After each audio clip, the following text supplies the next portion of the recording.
The episode just started and it's pure heat. Blue Lock Season 2 got no animation. You liars. Explain this. Cross. Look at his face, bro. Left him in the dust. Look at him trying to catch up. Tom left his uncles behind. Where you going, buddy? Left his uncles like Shamika Moore. Nah, I'ma do my own thing. Oh no, look at his face. He's traumatized. I can't. Wait. What was that? You ain't slick 8-bit the first couple seconds of the first episode and you got that trash CGI? Really? Anyway, as you guys just saw, that was the intro of season 2. And I gotta say, it starts off pretty good. It's off to a pretty good start that goes pretty hard. Almost as hard as me. What? The basic rundown of this episode is that Ego's plan is to make a team that will replace Blue Lock's U20, but first they need to actually beat Blue Lock's U20 in a match, and to do that he decides to select 6 players that will become the core of the team. These players were selected because they're the top strikers in Blue Lock. They're Rin, Shido, Karisu, Otoya, Yukimiya, and of course, I want it to be mine. I want to be at the core of Ego's group. The Blue Lock 11! Finally. Nagi. So our boy Isugi down bad, honestly. But don't worry, this ain't permanent. There's actually a way to get into the top 6. And that's by getting into the top 6. I'd explain the rules, but they're long and boring, so I'll let Ego do it himself and risk copyright infringement. The next selection begins now. First, the top 6 will be divided into 3 teams by ranking. The remaining 29 players must then decide which pair they wish to team up with. You will make teams of 5 by adding 3 players to the top 6 duos. Each team will play 1 5-a-side match. I get it. He's trying to find players who can mesh with the attacking styles of the core team members. The top 6 will play multiple times, but for most of those remaining, this is a one-shot deal. You see, these tryouts will determine who plays Japan's U20 team, so don't screw it up. Did you get all that? Good, because it's gonna be on the midterms. And for those of you who didn't, basically what he's saying is that the remaining 29 players will make up the 5 remaining players, because soccer has a team of 11. So they have a starting 6 and they need 5 more. So of those 29, they'll each end up playing 1 match, except for Bachira, who will play 2 matches, but each of them will get the opportunity to play 1 match to show how good they are. And they have the possibility of making the remaining 5 based on how well they play with the people in the top 6. However, the top 6 isn't set in stone, and if they outperform the top 6, they could take a position of one of the top 6 members. Capiche? Capiche. Blue Lock isn't just a sports manga, it's also a battle shonen. I haven't seen this level of on-site since Toso saw Yuji in that subway. After a lot of deliberation, Isagi decides that he's gonna join Team A.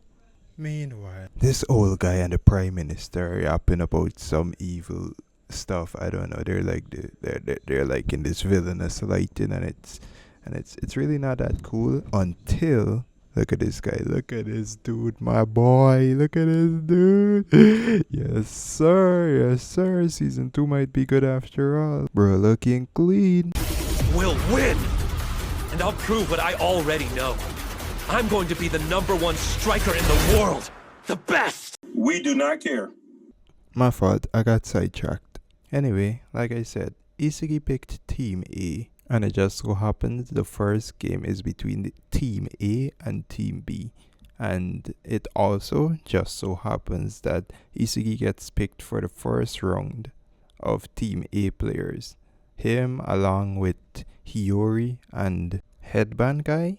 I'm gonna call him Headband Guy because honestly I can't pronounce his name. So it's the 3 of them along with Rin and Shido versus Team B. And Team B's players are a black guy with the hair texture of a Japanese guy, a Japanese guy with the hair texture of a black guy, Princess, and of course Oteya and Karisu. Alright, that's enough yapping. Let's get to the action. Hey, someone order a kid's meal? Because your small fries just got here.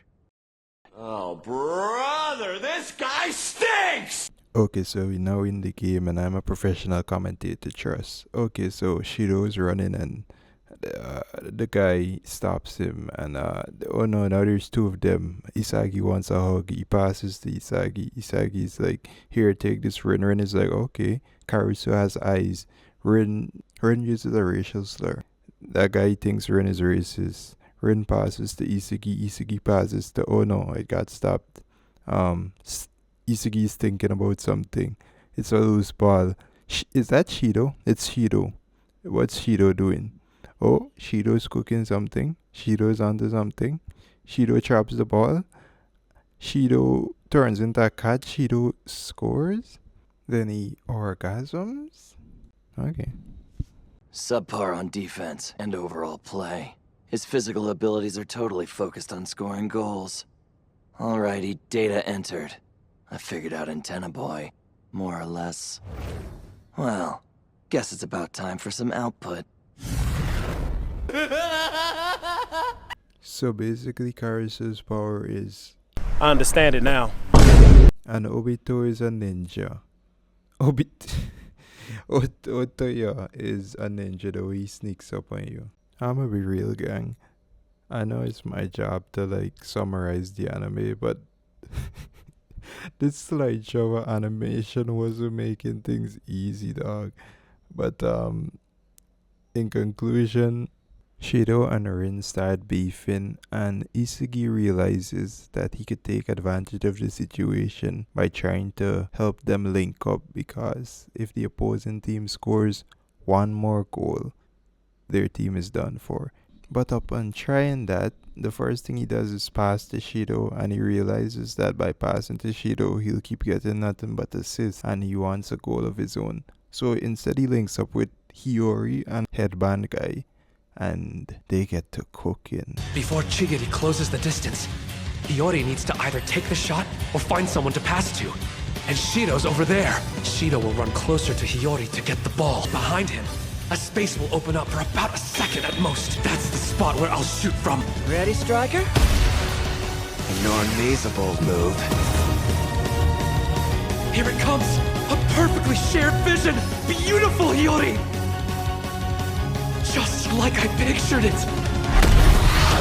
The final piece! Shit! I feel like Blue Lock is just unintentionally funny sometimes. I could see it! And had it all planned out! But my physical abilities, they weren't good enough! Cause you had a bad day. Nah, but being for real, he messed that up. And while he was yelling at the floor like he usually does when he messes stuff up, Hiyori comes over to him and he's like, hey, listen bro, I know you be thinking a lot, you be pondering, you be pontificating, you be studying, you be deep in thought, but that takes too long. You need to play reflexively, and that word unlocked something in Isagi that day. Had him pulling moves like this. All of my senses! Pour all of it into this moment! And react!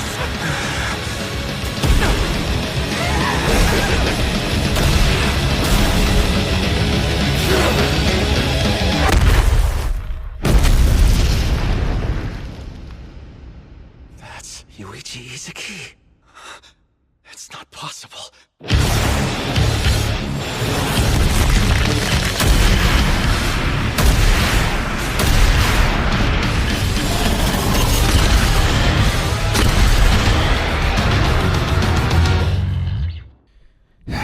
Seeing stuff like this just depresses me, bro. Look at what we could have had if they had just animated this anime. It would have been perfect. Sports anime of the year. Definitely. Anyway, no use crying over spilled milk. They win the game, and Headband Guy gives him back shots as, I don't know, a celebratory ritual or something. Oh, remember when I said Blue Lock was a battle shonen?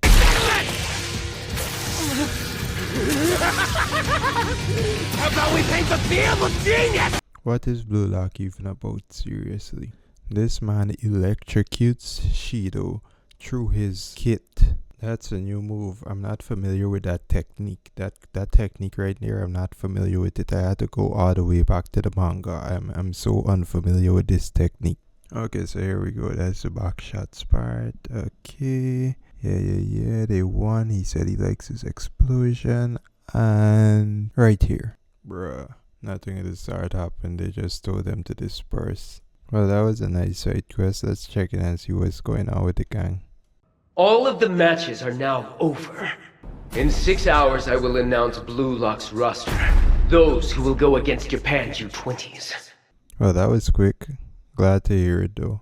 Anyway, cue the world's smallest violin. We got Ryo's backstory coming up. Okay, so basically what happened with Ryo is, it's so sad honestly.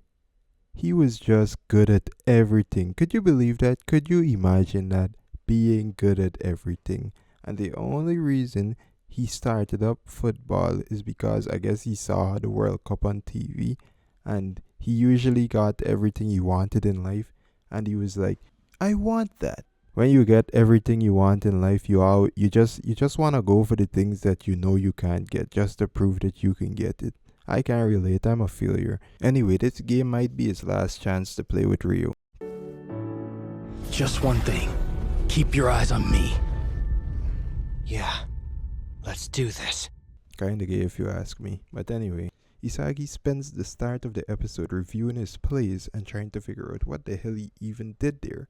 Because to him the whole play on reflexively thing seemed kind of advanced. But Hiyori came and explained to him that it really wasn't that advanced and he used a Tetris analogy to do it. Yeah, Tetris. Initially, they start off slow-like, so you can think carefully about where you're gonna stack them. But as the pace keeps picking up, soon enough, there's no time to plan ahead. That's what it's like playing with Lin and Shido on the field.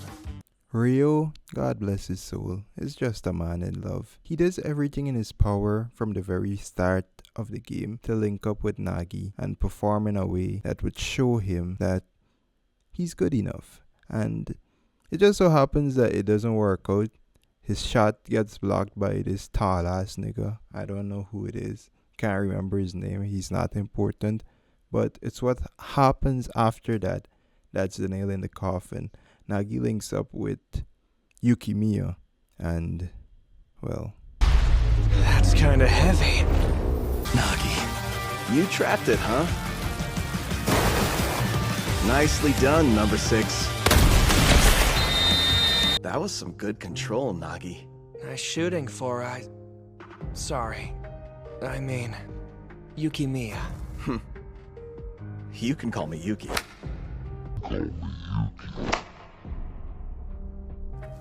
At my level, I can't reach you. I'm not good enough to satisfy you anymore.